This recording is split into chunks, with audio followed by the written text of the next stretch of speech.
Nous avons l'intention d'introduire une grande politique de déplacement des populations. Hitler, 1931. Disant cela, il avait explicitement en mémoire le terrible génocide des Arméniens de 1915.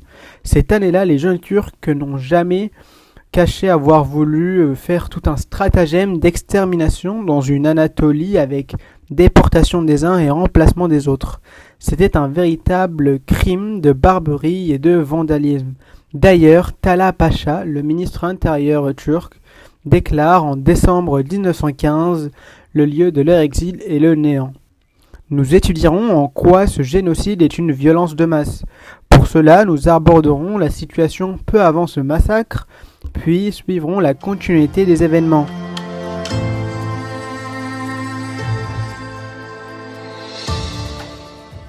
À la fin du XIXe siècle, les Arméniens forment une minorité ethnique dans l'Empire ottoman.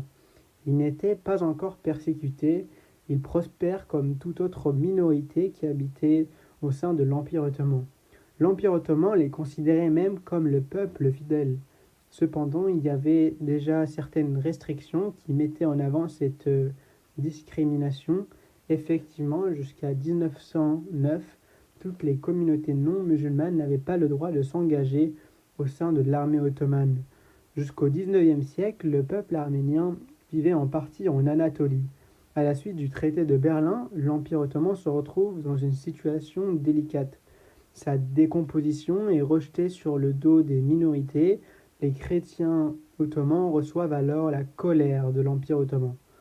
Entre 1894 et 1896, le sultan Abdulhamid II justifie sa politique de répression. En effet, il donne l'ordre de tuer. Ce ne sont pas que des tueries, mais des massacres. On retrouve les massacres hamidiens qui ont causé entre 80 000 morts et 300 000 morts, mais également les massacres d'Adana dans la région de Silis, causant ainsi jusqu'à 30 000 morts. La Turquie, alors très affaiblie, en 1914, le gouvernement des jeunes Turcs s'engage dans la Première Guerre mondiale aux côtés de l'Allemagne. Cette alliance était alors un espoir pour les Ottomans. Cependant, en janvier 1915, les Turcs reconnaissent une sévère défaite à Sarıkamış face aux Russes. Ils accusent alors les Arméniens. Ici débute le processus d'extermination.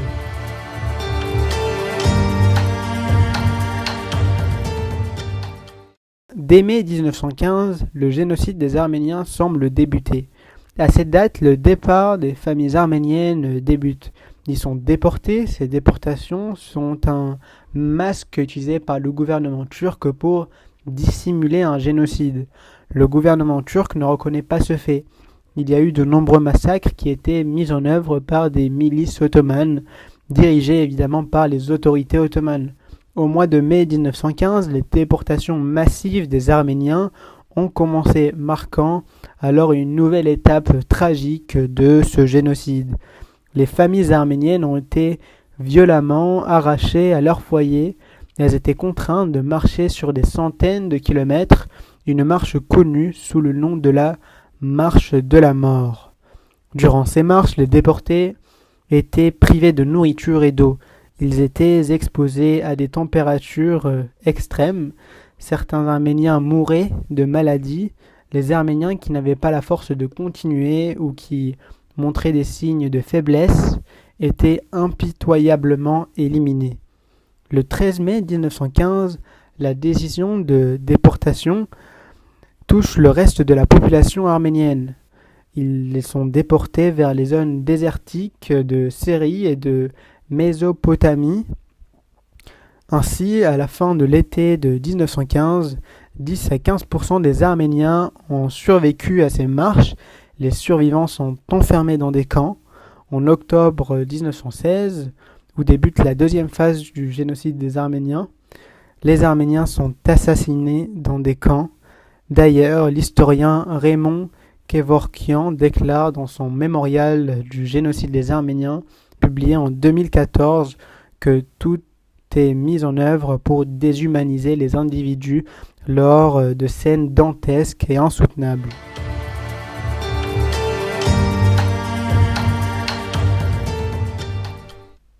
Pour conclure, le génocide des Arméniens de 1915 est un crime de barbarie et de violence de masse, car il entend des violences physiques ciblées et systématiques de la part du gouvernement turc contre les Arméniens.